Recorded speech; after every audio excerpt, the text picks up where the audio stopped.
Good morning.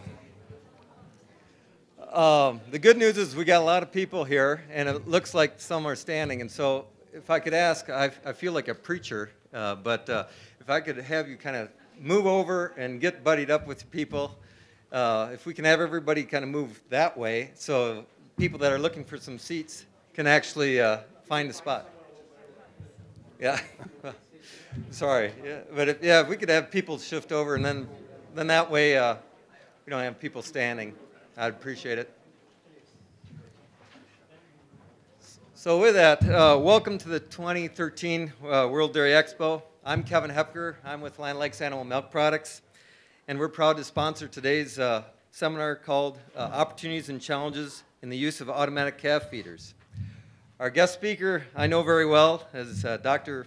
Robert James. He's a professor at Virginia Tech, and hopefully many of you know that Virginia Tech did win the judging contest, and but Bob will tell you he has no hand in that, but at least he's representing the university that won it all, and so congratulations. Dr. James is a faculty member at Virginia Tech Dairy Science Department with responsibilities in extension, teaching, and research. He enjoys teaching and working with undergrads and dairy producers. His research has been focused on management of growing calves and heifers. He's also a founding member of the Dairy Calf and Heifer Association and has served as conference chairman several times. His industry involvement and expertise is known worldwide, as Dr. James has presented and consulted with dairies and feed companies in over 20 states, Canada, South America, Asia, and Europe. Dr. James is nationally known as a leader in calf nutrition and has helped with management practices too with calves. He's helped the calf raising industry move from maintenance diets to full potential feeding programs. This seminar has been approved for continuing education credits from the American Registry of Professional Animal Scientists and American Association of Veterinary State Board, the RACE program. So forms are available in the back if you're interested in receiving credits for the RACE. So at this time, if you could, please silence your cell phones, mobile devices, and give Dr. James a warm welcome. Okay, thanks very much. As you'll see, those of you that are in the back are not safe because I'm a wanderer, okay? And so everybody pay attention and no nodding off. I don't think there'll be much opportunity for that. It's a real pleasure, and I want to thank Land O'Lakes for sponsoring me to come up here. I've enjoyed working with them in the past, particularly in some management areas of taking care of calves. We're always looking for money at universities to do research, and I tell you what, doing calf research is not a top dollar granting agency. You have a real hard time, and I have appreciated the support that I've gotten from Land O'Lakes to look at just better ways to feed calves. And I've really appreciated that, and appreciated a lot of what I've learned has been through working with some very, very innovative dairy producers and calf growers. Today, what our objectives are going to be is a bit of calf feeding history, what I might call Biology 101 for calves. We'll look at some alternatives, talk about some of the good, the bad, and the ugly, and then kind of managing for success. If we look at what we've done, and I think it's real important to consider how we've done things historically. We've housed calves individually. We've limit-fed them a diet of 1 gallon a day. We fed either waste milk or a 20/20 milk replacer historically, and we fed twice a day. You ever think about why you do something? Okay? You know, I'm going to pick on some older folks here, okay? Because I'm older, I have gray hair, and I'm allowed to do that. And quite frankly, I don't care, okay, as much, right? You got a little bit older, that's somebody else's problem, isn't it? This color is called Au Naturel. There you go. And it's gorgeous. It is beautiful. You bet. You bet. A lot of experience.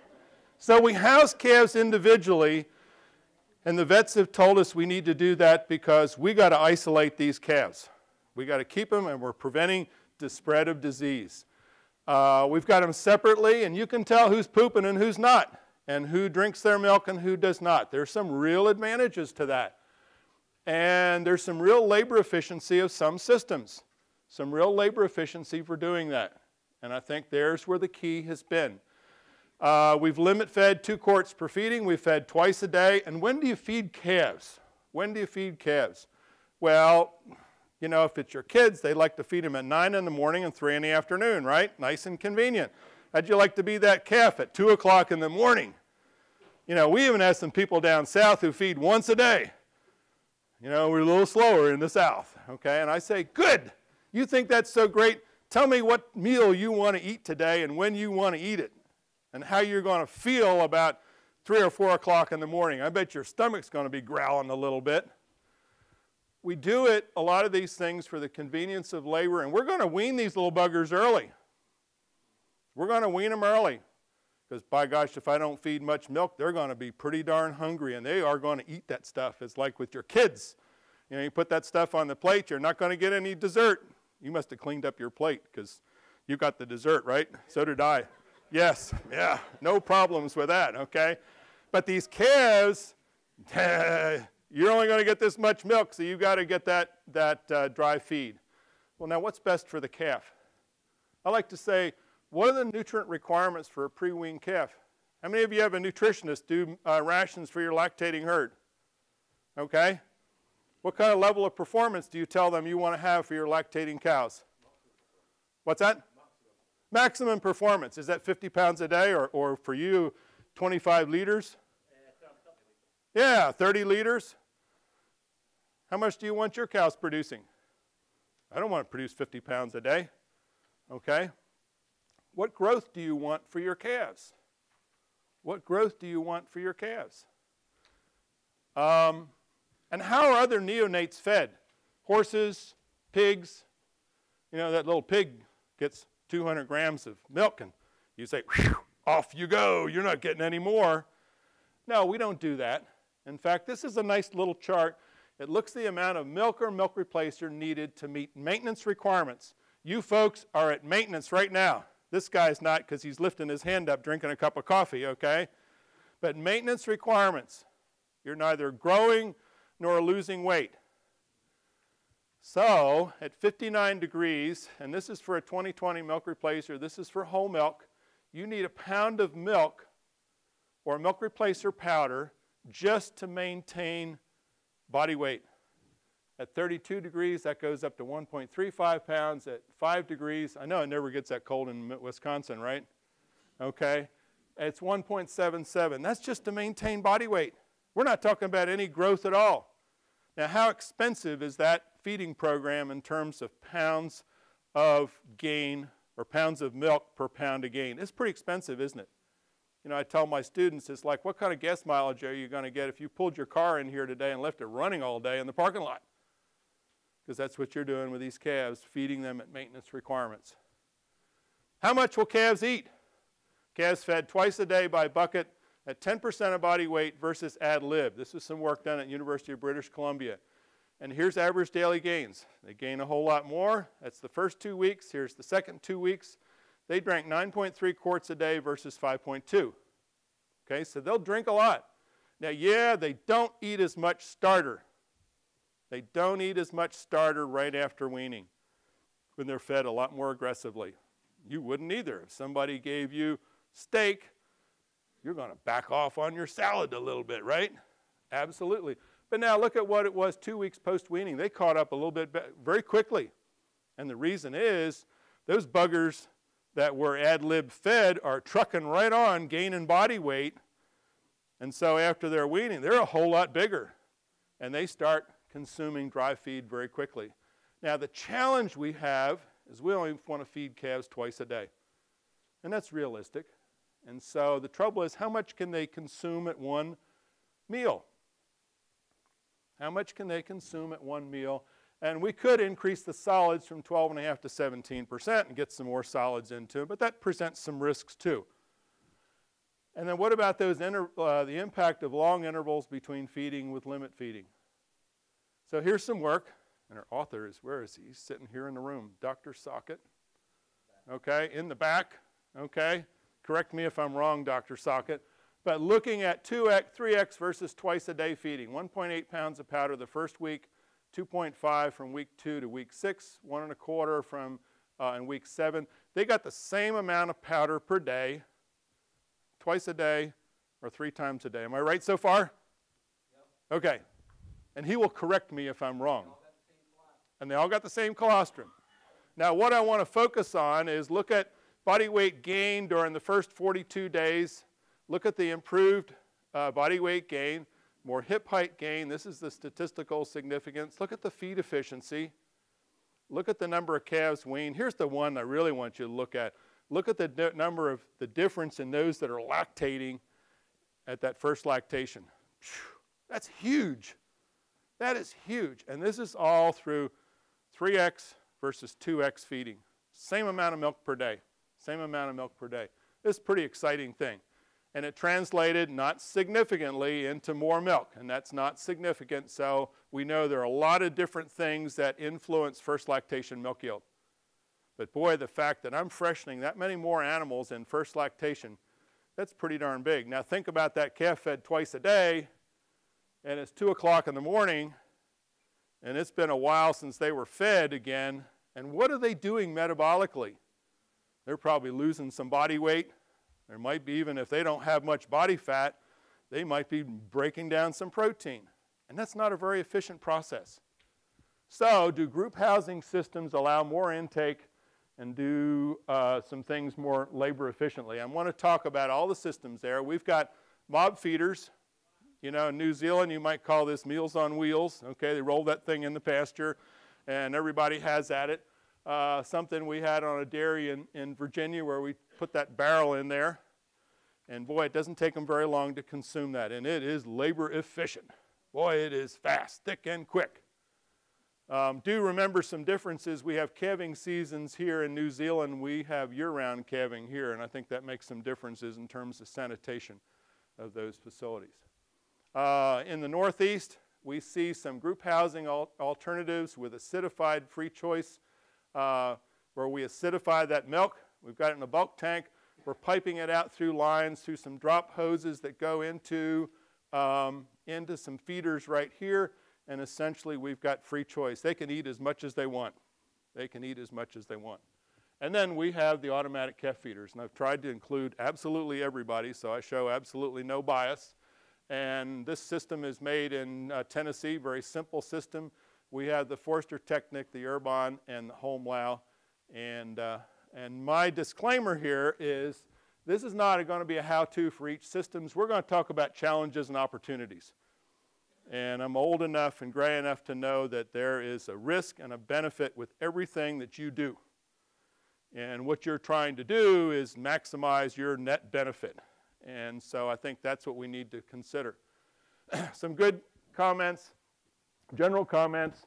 With group feeding, we do have a lack of isolation, so we have more risk of disease transfer. We need to do some things, I think, especially with sanitation and with ventilation. I've included the website from Ken Nordland, probably one of the better sources of information for ventilation of these calf facilities right there. And that, if I understand, is available to all dairy producers nationally now, and it's a good source. The other thing with group feeding I'm going to bear on a little bit, and I know you don't want to hear about it, and that's you got to have good colostrum management. You don't get a second chance. And that means early feeding, high IgG colostrum, low bacteria count early in life. And everybody knows that. If I went through this room, I bet you everybody could tell me what to do. But if I went out to some of your farms, it's not getting done. And here's what I want you to think about. Where do your cows freshen? Where are the fresh cows milked? And who feeds the calves? And who does each one of these things? When I go on farms and see breakdowns, guess what? Everybody's pointing fingers. Well, it's this person, this person, this person. And it's the fact it's not a coordinated system at all. Cows freshen too far away from the parlor. It's too long till they get milked. They get milked and the colostrum sits in the front of the parlor too long. And who knows if the calf got fed colostrum or not. But they can recite what happened. The other challenges we have with group feeding are what I call cross-sucking. I remember the first group housing system I went to with calves, and I figured, this is going to be ugly, ugly, ugly. And I walked in there, and I couldn't believe the difference in those calves. Calves raised on nipple buckets had lower incidence of cross-sucking than those raised on open buckets. Here's some calves, and you can see them sucking each other like crazy. This was on one of those mob feeders, and they just pulled that thing out of that pen, and those calves were sucking each other like crazy. Now, some of it's their jerseys. I always say, if jerseys could smoke, they would. You know, they have real oral problems, okay? They have real oral problems. But calves have this requirement, you know, they got to get their jollies off. And if you pull that nipple away from them, you've seen them, they're sucking everything in sight. But a lot less problems with auto feeders as compared to mob feeders. The other really cool thing about group housing calves, and if you haven't seen it, go to some place that has them. These calves are totally different. How many feed calves in hutches? Okay, right back here, you feed. When you walk out there to feed calves, do you hear something? Oh, yeah, man, here he comes, okay? They may even hear you start up the four-wheeler, you know, to come out there. These calves could give a hoot if you're there. They really don't care because, you know, I don't know, here's this guy walking through the pen or this woman walking through the pen. So there's real differences. There's real differences. They're not conditioned to feeding. Now, that's influenced by the amount of milk intake in that feeder and the availability. The other thing is when we go to move them to what we used to call the weaning pen, it's no big deal. They've already been in a group. Hey, I'm used to competing for feed. No real big deal. And that's the place where we've seen some real big changes in our calves is moving to that weaning pen. We don't see that slump and gain that we used to see before. Now, the thing with group-fed calves, we've got to change our thinking. We've got to have the concept now of formulating diets for a desired rate of gain, and that's 1.5 pounds to 2.5 pounds a day. You say, whoo, 2.5 pounds. Well, guess what? There's some genetic abilities for that rate of growth. We're going to feed a lot more milk or milk replacer solids. You know, this business of 1 gallon a day, you better forget it. You better forget it. That does not meet that animal's nutrient requirements. It will cost you more money to feed that animal. I know there's a calf ranch in California, and this person was feeding a pretty high rate of milk solids to calves. I mean, they were feeding just 2 quarts a day, and I won't even mention the solids level because nobody else could do it but this person. I said, how can you afford that? Because I knew he was being paid on a cost per head per day. He said, I don't have sick calves. You're going to be spending more money on nutrition. So if we're talking about 2.5 pounds at 12.5% solids, that's 20 pounds or about 2.3 gallons a day. That's a lot of milk. That's a lot of milk. If we bump that up to 15% solids, that's 2 gallons right there. So some of you are going to be doubling your milk intake. And I can hear your wallet screaming bloody murder right now. Well, it's like that old thing, pay me now or pay me later. So when do you put them in the group? And there's been some research done particularly in Denmark and in Europe, day 6 compared to day 14. If we look at waiting to day 14, day 6, a little bit more restlessness, a little bit more guidance needed. And these guys aren't quite as sharp. So they need a little bit more help for the younger animals coming into that auto feeder. There was less risk of respiratory disease if they waited for 14 days. Everybody says, well, I'm going to wait for two weeks. Well, wait a minute, because there's a flip side to that. I think if you've got good colostrum, you've got a healthy, vigorous calf, we've not had any problems, quite frankly, of 2 to 3 days putting them on the auto feeder. You know, if I'm going to have that 14 days of hand feeding that calf, I'm still hand feeding a whole lot of calves that I was trying to get away from. Now, the big if that I point out, you gotta do a good job with that colostrum management. That's got to be the key thing. So let's real quickly go through some of these group feeding challenges with the kind of the mob feeders. Teat separate versus a communal bar. If we can separate those calves, we're a little bit more successful at getting less teat switching when we have that barrier between those calves. With mob feeders, it's fast, it's inexpensive in terms of labor, in terms of equipment. So you say, wow, that's cheap, cheap, cheap. That's just the way I like to work, cheap. And some people are like that. Now, I say, how do you sanitize those things? You know, I see those tubes going down into the bottom of that thing, and, well, how do you clean those things? I don't hear any answers, okay? You replace the tubes. There's not a good way to do it. Now, I've seen some people do it, and they actually run a thing through the lines, a swab through the lines, but most people aren't going to do that. How do you control over and under feeding? You know, you don't know who got what.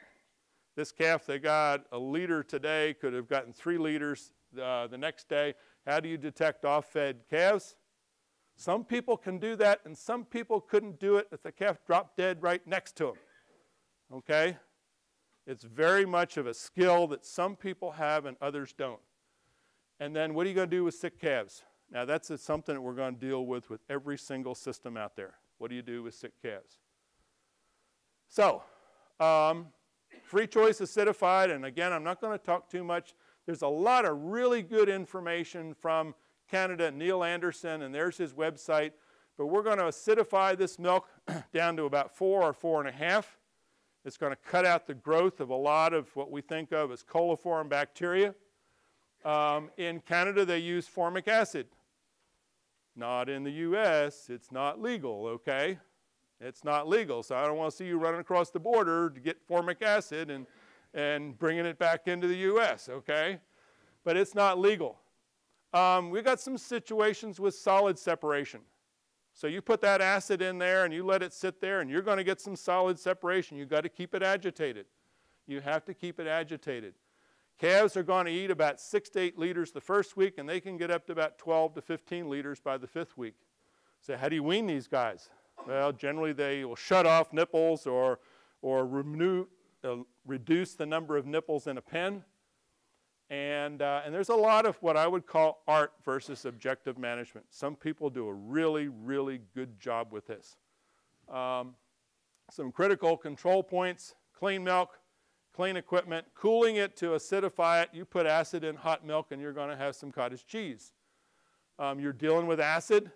You've got to keep that temperature relatively low, and the ratio of teats to calves somewhere between 1 to 1 to 3 to 1. And so those are some of the big issues. Now, there's a system. I think these are up in New England, but, you know, look at that. And these folks are very, very happy with their system. Anybody from the South here? Anybody from Southern U.S.? Where are you from? Florida, okay. Do you know what this stuff would be like in July in Florida? Ugh. You know, I'm also old enough to know about, anybody ever heard about fermented colostrum? Yeah, we tried that when I was a graduate student, and it was gross, okay? It got pretty nasty. It got pretty nasty. I tend to think these systems work better in northern climates, a whole lot better in northern climates. And it gets pretty hot, and it's a challenge to keep it suspended and keep it flowing well. Now, I'm going to move through that one. So we're going to come to the automatic calf feeder systems.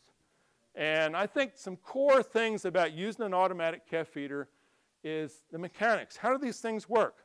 It really works well when you have someone who understands the mechanics of this system, the logic of this system.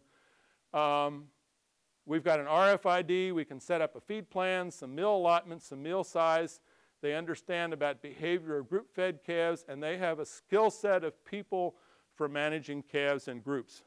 They're a little bit mechanically inclined, but they also have that skill of looking at animals and knowing when they're off and when they're not. This is a basic system, what I'll call. We'll see some research that we've conducted. This is made in Tennessee, basic system, and as compared to the sophisticated, which is the Forster Technic sold by Delaval, Gia, or Lely. And Urban is another one, Home Lao and is another one, and you'll see all these systems here. So some features. We identify them by RFID. We've got control now of daily allocation, how much they get per day. We can control meal size, and we can set up a feeding program, up to 4 feeding programs per group. Okay, so I can have a group of calves. We have Holsteins and Jerseys. So I've got a Holstein feeding program and a Jersey feeding program, and calves are in the same pen. And they're doing just fine. They're doing just fine. The neat thing is the data that's there. And I'm kind of a data freak. Okay, so I know what those calves are eating per day. I know when they ate. I know how fast they're eating. And all that data is available to me, and there's some pretty neat software of showing that to me graphically. So I can pick that up very, very quickly. And we can also set up some alarm lists that will help us to flag. So how many calves do you put per feeder? And a lot of this is common sense. Again, this is some work done in Denmark, 12 versus 24. And if you have 12 calves per feeder, you have a whole lot less disturbed eating. In other words, they go in there, there's not as much competition. Somebody's not butting them in the rear end to say, get out of here, it's my turn. And so when we go to 24, we have a lot more disturbances there. The other one is how much milk allowance. And this is 6.7 versus 5.5 quarts per day for high versus low.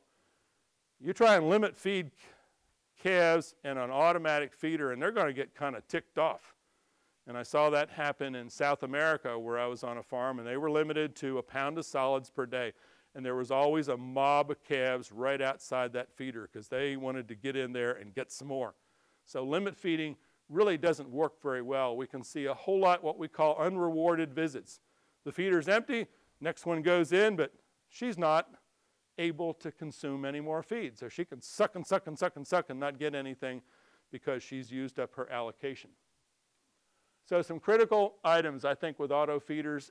Limit feeding doesn't work. This is this farm in South America, and there was always a mob of calves outside that feeder because they limit fed. They were feeding 4 liters a day was the allocation for those calves, and it just wasn't enough. They were always hungry. Now, the flip side, if you go up to a higher allocation, 9+ a day, what's your stocking rate? What's your stocking rate? If I want to feed more, then I may need to back off on that stocking rate a little bit so everybody has the time enough to consume. Now, the math may work out on that, but the social thing says that that can be some issues there.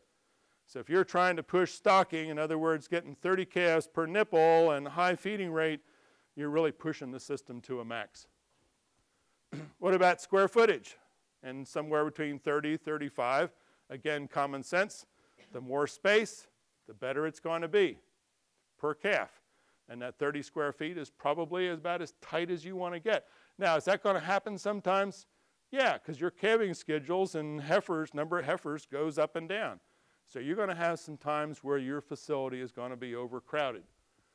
And then the other one is bedding amount and frequency of bedding. If I've got a really well-bedded facility, I can stock it a little bit more heavily. How often are you going to bed it, and what are you going to use for bedding? I was in one facility, and man, they had lots of respiratory problems. They had a lot of square footage, they had a beautiful facility, but every day they went in there with a bedding chopper and blew the bedding into that facility. You know, and I said, shoot, you sit in that pen and see how you feel by the end of a week when somebody's blowing dust up your nose every day. I said, bed once a week, do it a really good job, and you'll have a whole lot less agitation. So some general status and vigor or colostrum status and vigor of calves is very good. I like to monitor colostrum.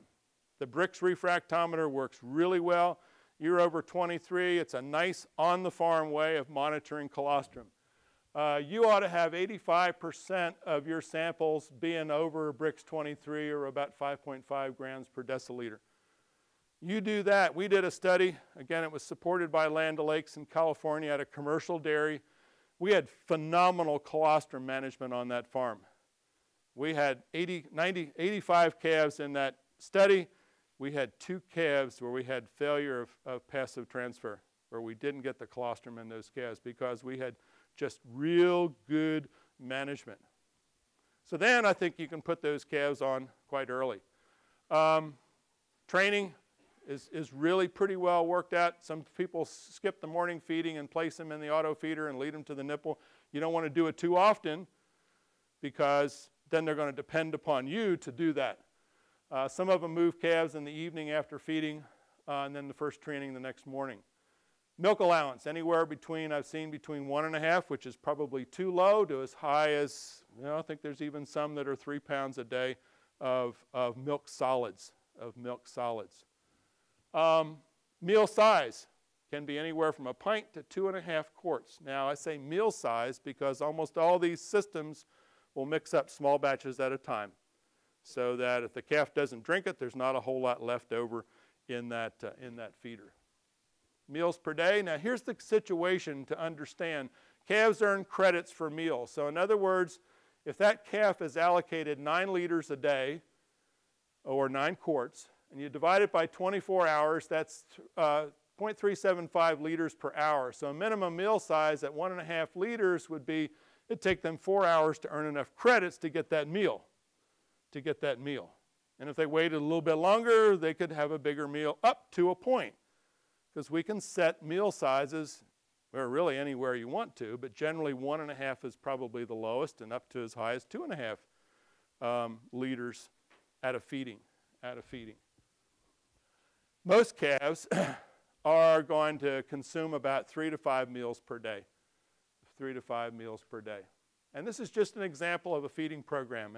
And this is from Tom Earlywine at Land O'Lakes.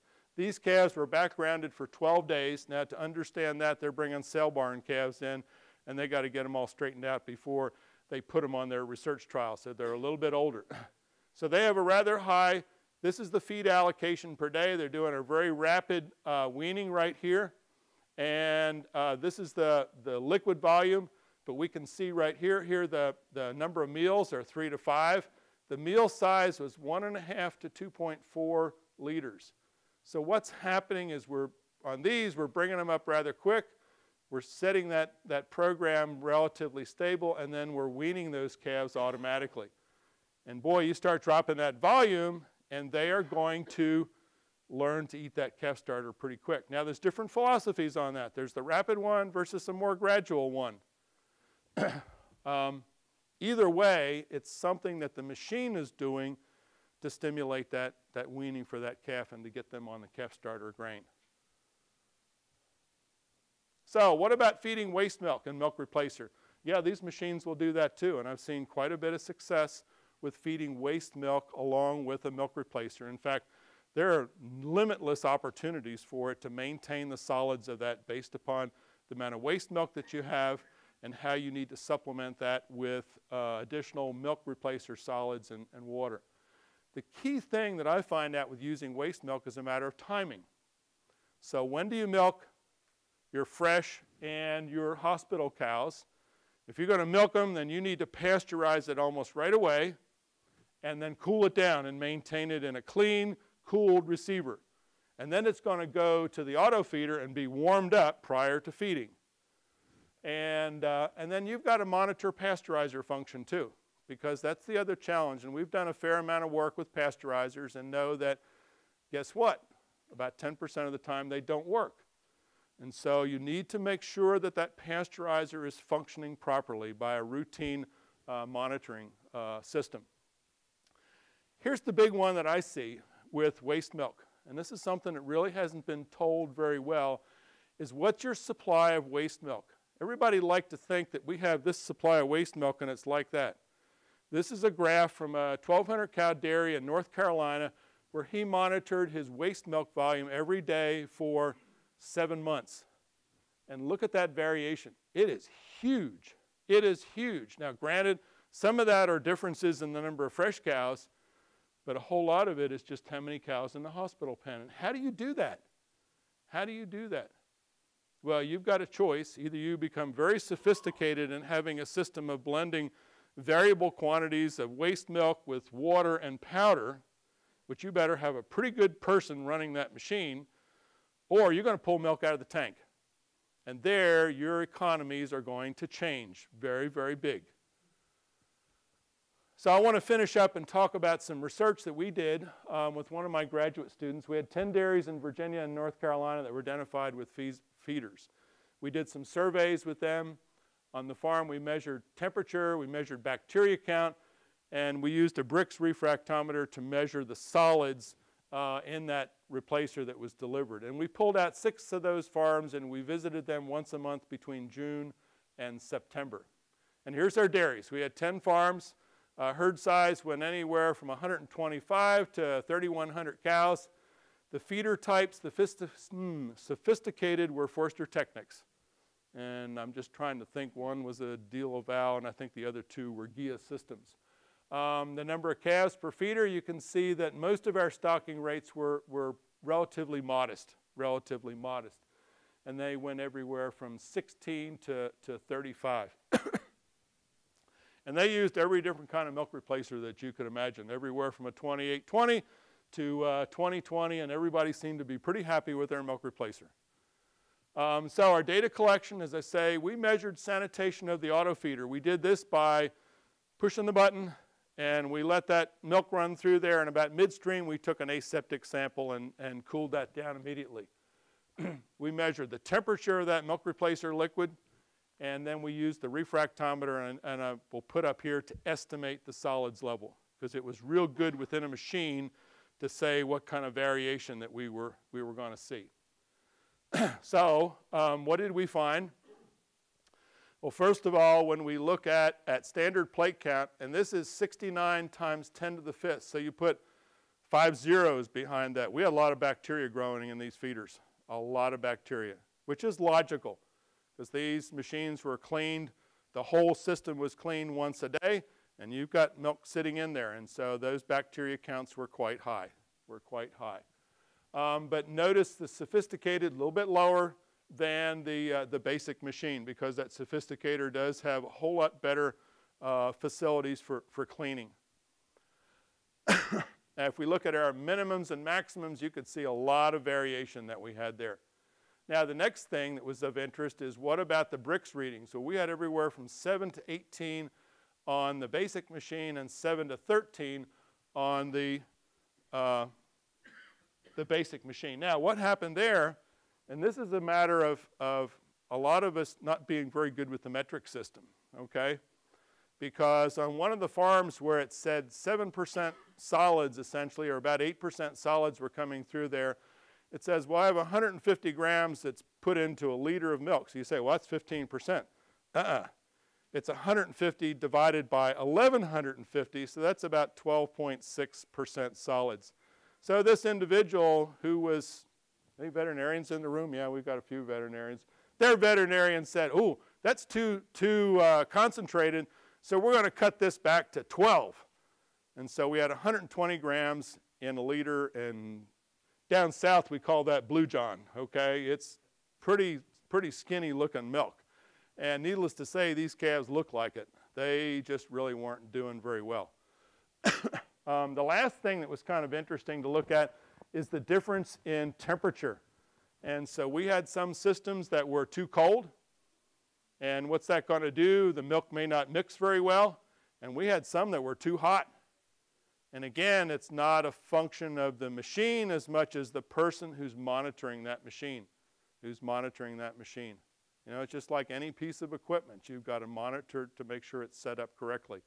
And that was some of the difficulties that we experienced. We'll talk about just a few other things. Stall design. This was a homemade system right here. They had some gates that they had laying around the farm. And actually, there are 3 calves in that feeder right there, okay, competing for the milk. I will say that they've moved up to another system and have corrected that. You know, and here's one that actually worked quite well. They worked quite well in their own modification. Here's what happens when you have low allocation and the fact of when do calves receive their milk. On this feeder, the clock ticked the same for every calf. So it's kind of like, you know, the lunch line.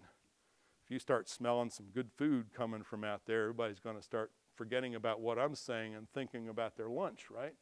Well, it's like with these calves.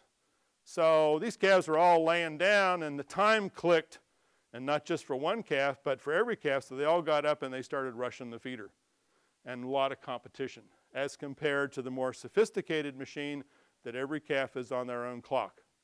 In other words, they've got to earn their own credits before they can come back into the feeder. The other one's flowability of the powder. And again, the systems vary a whole lot as to how well they agitate it. This one's relatively simple. And you get a milk replacer powder that's got a lot of vegetable protein in there and lower quality vegetable protein, and it doesn't flow very well. Is it very humid in the calf barn? Is it very humid in Florida? Yeah, okay, and you're going to have more issues with that. And so that becomes very critical, very critical. The mixing bowls, the Biotic machine has a very small mixing bowl, so it's mixing up very small quantities at a time.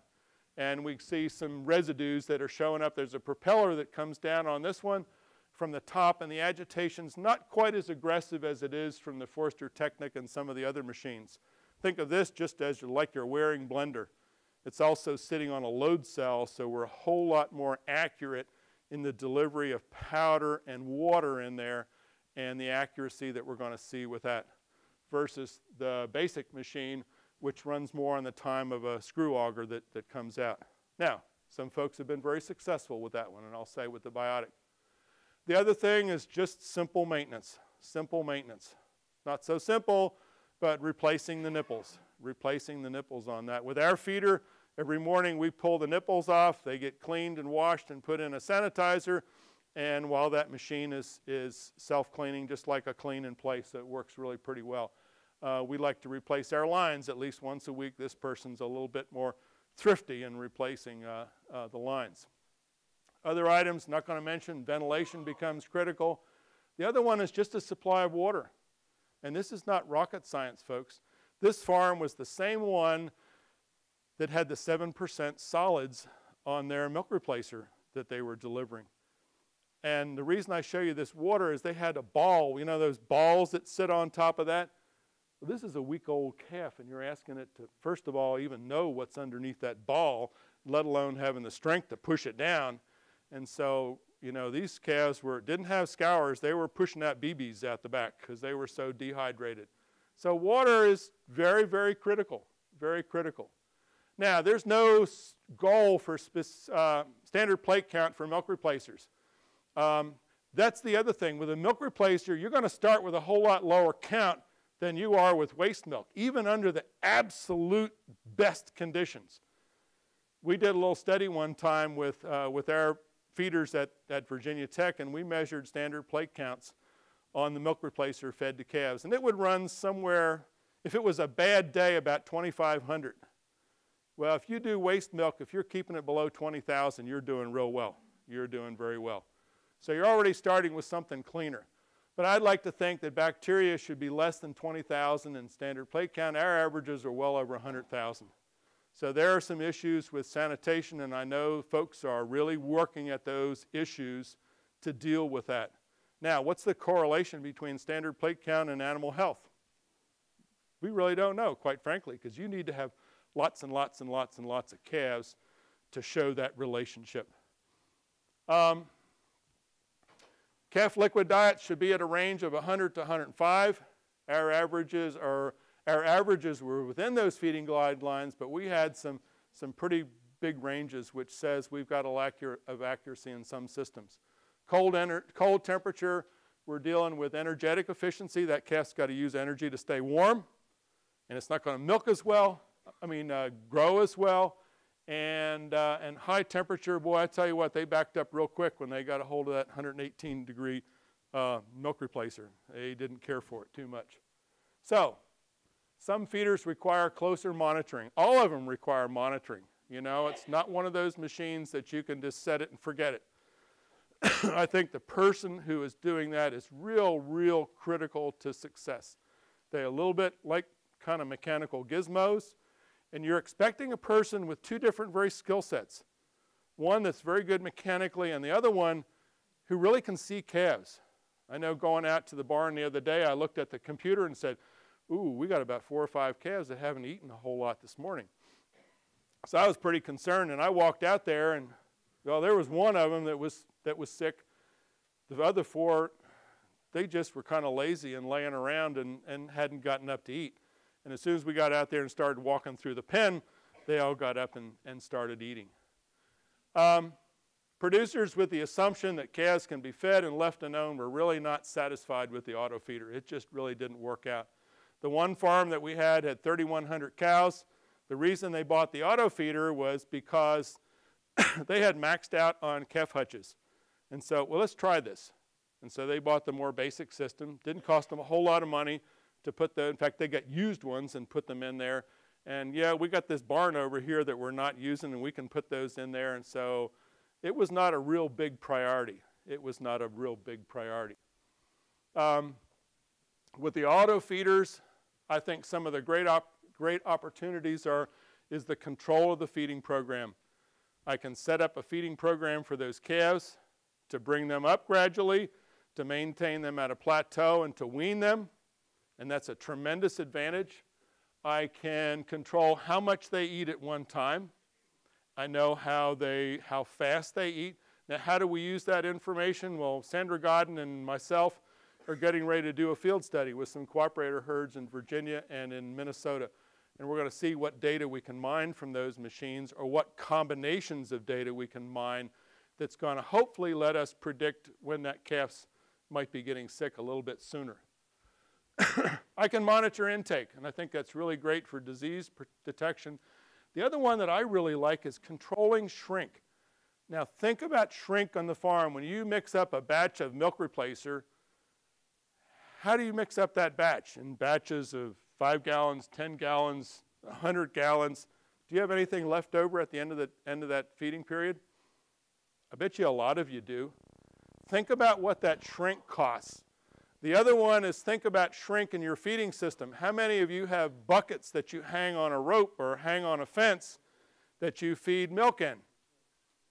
You know, I was on a farm in Florida, and I'll bet you they had 25% shrink, because these calves get real aggressive. They stick their head in the bucket, and what do? They pick up their head and dump all the milk out, okay? And so just controlling shrink, which we really haven't quantitated very well, I think is going to be huge with these auto feeders. The other one that I like is managing weeding. Calves are social animals. They're social animals. They like to be in groups. They like to be in groups. The behavior of these calves is entirely different. They could care less whether you're out there to feed those calves, okay? You're just not going to hear that noise. Now, the flip side is you're going to make an investment. You're going to make an investment in first of all, feeding more to that calf. No more pound of milk a day, pound of powder. It's going to be 2 pounds, regardless of what you do, and maybe that's my first message there. You're going to make an investment in ventilation. There is more risk of respiratory disease. I asked our calf feeder, I said, you know, what's the deal with health with our calves? He said, I think our incidence is just about the same as we had when we were feeding in hutches. He said, but we pick it up a whole lot sooner than we did before. Probably a day or maybe even 2 days sooner that we're picking up those animals that are not doing as well. And we jump on things a whole lot more quickly. And that makes a real big difference. You have a calf with full-blown pneumonia, and guess what? That calf is not going to be as much of a survivor in terms of that first lactation. You've seen that from Dr. Sockett's work. And that's the calf that in July or August, and it's really stinking hot, this is the cow with her tongue hanging way out, and she's that lunger that's not going to produce very well. It's not going to produce very well. The other one is management style changes of equipment maintenance. That's got to be a priority. You're making an investment in that piece of equipment, and it needs to be maintained. You know, I've seen some people with the sophisticated machines, and they think, boy, Walmart's got some of that hose. It's a whole lot cheaper than what comes with the machine, and I'll just use that instead. Well, guess what? That hose collapses, okay, and then it doesn't clean very well. And by golly day, you know, that darn sanitizer is pretty expensive. You know, I can use what I have in the milking parlor, and it's a lot cheaper. Big differences. You're cleaning with a lot higher temperature out there than you are in this auto feeder, so it does take that different sanitizer in that machine. And then the other one is personnel. You've got a wealth of information that can be a phenomenal asset. But how many of you are tremendously computer averse? You hate the internet. You don't, put your hands up. Come on. There he is right there. Yeah, there he is. Okay. You don't have any business dealing with an automatic feeder, okay? I can pick on him because his daughter just graduated from Virginia Tech a few years ago, okay? So pick somebody else on the farm. You're a little bit more, okay? You're the one that talks to your daughter out in Iowa, okay? So keep him out of that facility, okay? It's just not going to work. But what a tremendous trove of information that you've got for that. You say, oh, well, this is only for small farms, and this is coming from De La Val. I've seen these setups where basically dealing with a small building with maybe an auto feeder in there with 2 different feeding stations. These are individual stalls here, and you can just keep multiplying these in terms of a facility. Now, the larger you get, the better the person you better have in that facility. And here's one that comes from Jan and Zemerink, but it's a 2,000 calf facility. So, final word, critical. Initial health status, stocking density, all in and all out is really great. And everybody says, that's what you got to do. Well, we're milking 250 cows at Virginia Tech. It's just not going to work, okay? We have some times where we have lots of calves and sometimes where we didn't. It's nice if I can give a pen a rest every once in a while. But we have a pen of young calves and a pen of older calves. And that's the way we do it. Is it perfect? Nope. But this is what we've got to deal with. Stocking density, I think, is real critical. People skills, routines of machine monitoring and calf monitoring have got to be part of that program. Setting up some protocols and sticking to them for cleaning, monitoring, quality, and calf performance. The trade-offs, if we look at ranking, mob feeder's cheap. If you're a cheapo, hey, just go with a mob feeder. Ignore what I've said. Okay, you're going to do it cheap. You're also going to lose more calves. You're going to have more shrink. And those are the trade-offs that you're going to have. Acidified's probably next, and auto feeder. If you look at feeding management, I'm a control freak. I like to know what's going on. I don't want to have as many surprises, and that's the beauty of the auto feeders. Personnel, auto feeder, data-oriented, the craftsmanship skills. The acidified, you've got to have somebody who is really, really sharp to work with an acidified feeder, to picking up those calves and knowing about that equipment. You're babysitting some of that equipment too. Because I'll ask people, how do you tell if one of those lines is clogged? Well, the calves in that pen might get a little bit more hungry. And there are very subjective measures that are made. Now, some people are very, very good at that. And I can take you to some systems up in the northern U.S., and they are tickled to death with their acidified feeding systems. For me, it wouldn't work.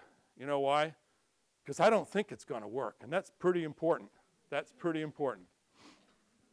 The impact. This is one of the final things of more liberal nutrition. I think animal health, I don't think we've really told the story there. Dr. Sackett's work shows that survival through that first lactation, animal performance. This is an investment in heifer development. It really is. Some of the work from Mike Van Amberg shows that how much that calf grows during the milk feeding period amounted to 25% of the differences that we saw in first lactation milk yield. That's phenomenal. Now, why? Is it memory development? I think it might have to do some with respiratory, but tremendous response there.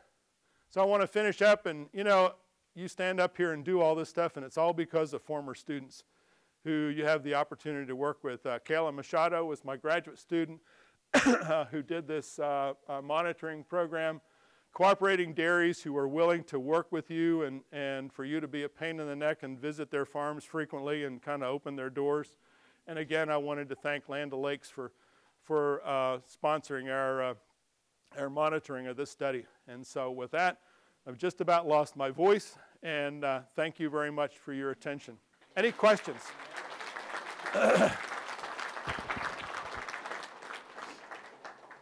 Any questions for anybody? Yes? What's the difference in age? Or, you were talking your 2 groups, young calves and old Right. calves. How many can go a week apart? Okay, the question was, what's the difference in ages between our 2 groups? That's one of those that it depends. But generally on that first group, I like to have them there for week 1, 2, and 3, something like that. And then after that, we have our older calves. If you have one calf, are they a week apart in age? No, they're going to be more than that. They're going to be 2, 3 weeks apart in our smaller facility.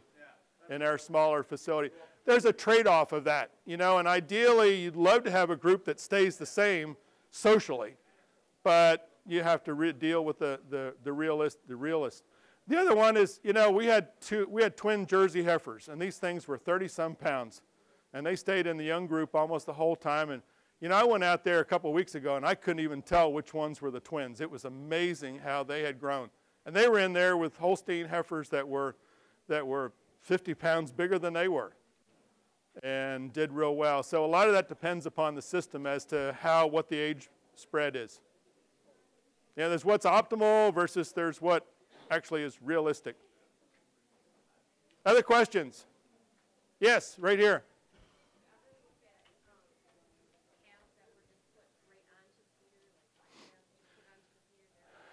Did I ever look at calves that were just put on the feeder right from the get-go? I've only seen that done once, and that was in Chile in South America, and this woman was a saint.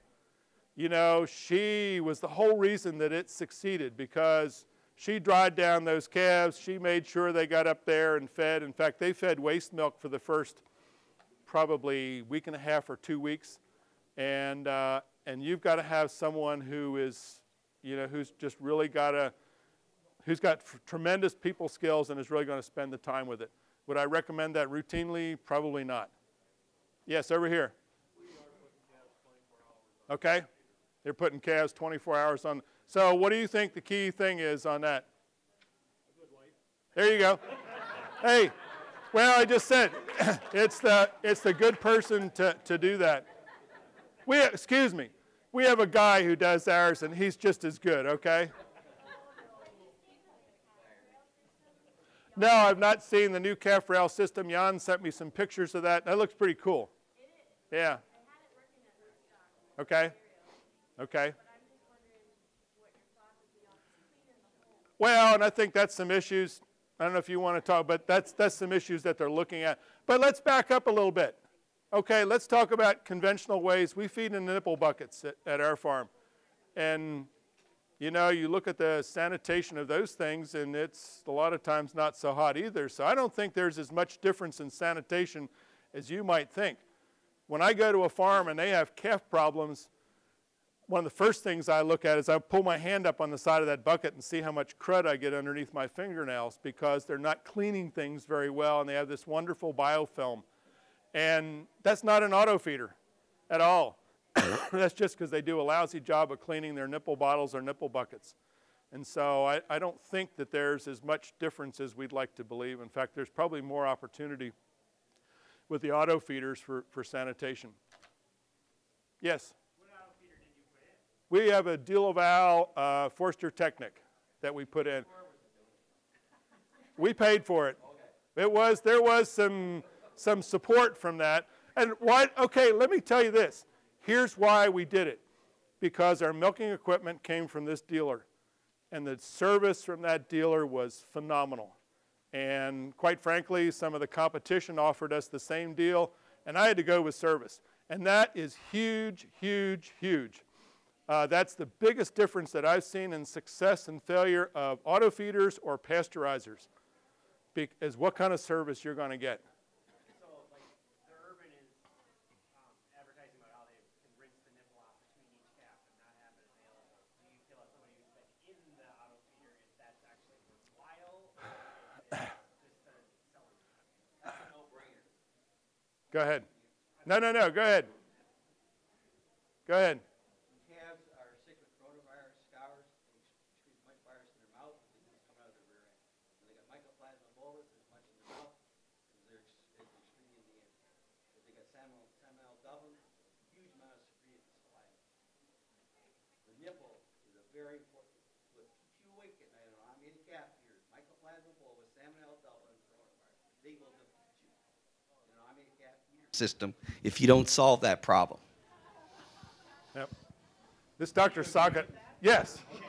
If I disagreed with him, he'd be down my throat. But no, seriously, this is Dr. Sockett at University of Wisconsin Veterinary Diagnostic Lab, and probably one of the people in this country who gets more excited about some of the simple things, I say simple, about calf management of anybody that I know. And he'll get on the phone to me and just be so excited about stuff that he's found that are bacteriological.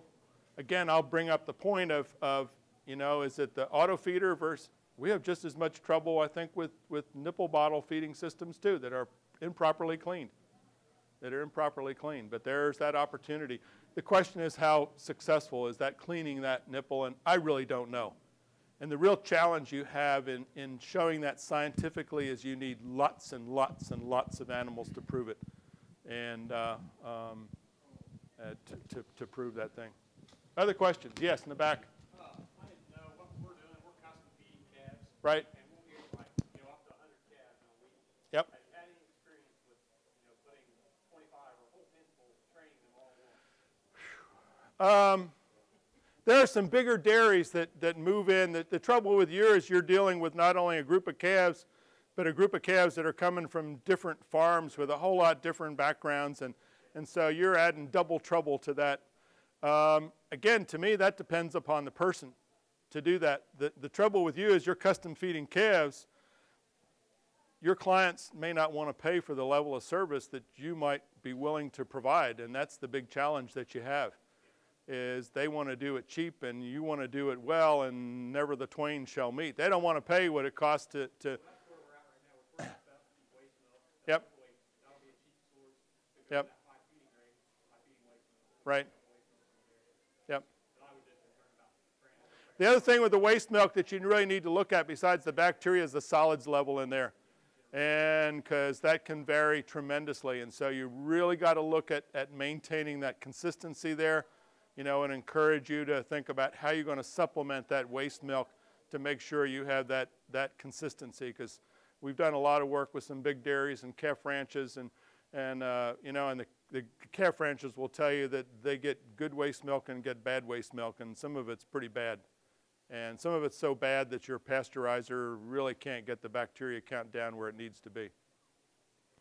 Other questions? Right there.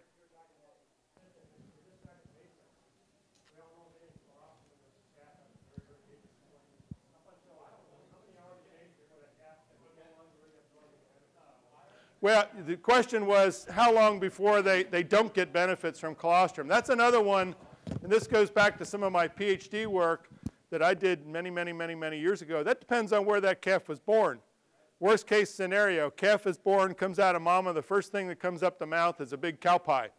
You may have 2 or 3 hours of ability to absorb colostrum. That calf is born out on a nice grassy pasture, it's beautiful. You might have 6, 8, 9, 10, 12 hours before they quit absorbing colostrum. You have colostrum that has a low bacteria count, that has 5,000, 10,000 bacteria count. It's going to be a whole lot better. You have colostrum that has, we had a farm that had 25 million. They just might as well throw that stuff up against the wall, okay? Because it's just, they're not going to absorb anything. And Sandra Godden has really shown that, I think, very well in some field trials. In fact, in a study in Minnesota, the standard for bacteria count in colostrum is 100,000. And that's a little bit picked out of thin air, okay?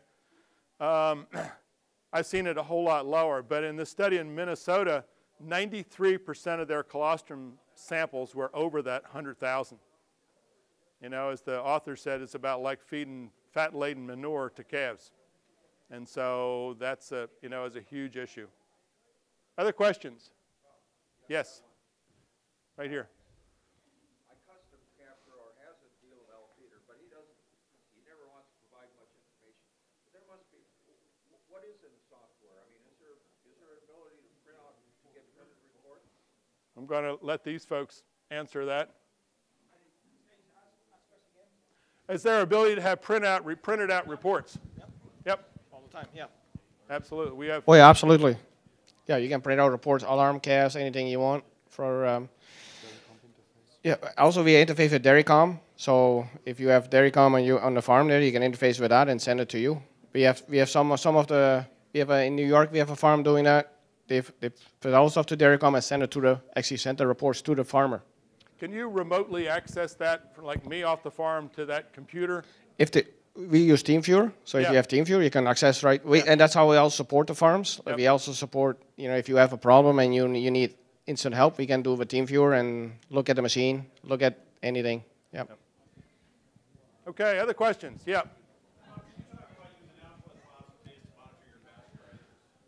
Yeah, in the study we did in California, we measured alkaline phosphatase, which is a measure of pasteurization, temperature, and time. And we also measured standard plate count. That test is not necessarily real cheap, and we had some poor correlations sometimes. We had some situations where alkaline phosphatase was good. Alkaline phosphatase is an enzyme in milk that if the milk is processed or the time and temperature relationship is correct, it destroys it. And so it's very low. But we had some situations with very low alkaline phosphatase and very high bacteria counts, and meant we started out with some pretty hot milk. I wouldn't bother with alkaline phosphatase. I'd measure standard plate count. Other questions? What's your opinion on the least amount raising steer calves? Yep, right. What's the minimum amount of pounds you can push through these guys to make it? Yeah, and I think that's a good question. There's a difference between a heifer that you want to live long and endure in the herd, and there's a difference in the steer that is not going to be around as long, okay? And a lot of that depends on your environment, okay? Within Wisconsin, in the wintertime, in a heated barn, maybe 1.5 pounds of solids, you can probably push it that low. And I think 1 pound is really skating on thin ice. With 1.5 pounds, you're limiting them enough to where I think they're going to go after calf starter or maybe a little bit sooner, and we can get them transitioned onto that. And I know some folks out in western Kansas who, you know, they're kind of in that range. So in a heated barn, yeah, you're taking care of a whole lot of the maintenance expenses on that calf. 1.75 pounds, 1.5 pounds, yeah. 3/4 is even better. But in the summertime, you can probably push that to 1.5 pounds. And it depends on the quality of milk replacer you have. You know, that you kind of get what you pay for a lot of times. Okay, Yeah. I think, Bob, we're going to, Okay. you can keep answering questions later, but we'll just wrap it up for those that still want to shoot out. But again, thank you for the excellent presentation, excellent information, Dr. James. And for all of you that are still here, if you could please fill out your evaluation forms. And if anybody here's got a Facebook account or that, please pick up your T-shirt when you give your evaluation and check us out on Facebook. We Care for Calves, Land Lakes Animal Milk. We do a lot of research in calves and from a nutrition and management standpoint. So please check us out, get some tips from us there. So on behalf of Land Lakes Animal Milk Products, thanks for coming to the seminar. And make sure you pick up your shirt and have a great 2013 World Dairy Expo. Thank you.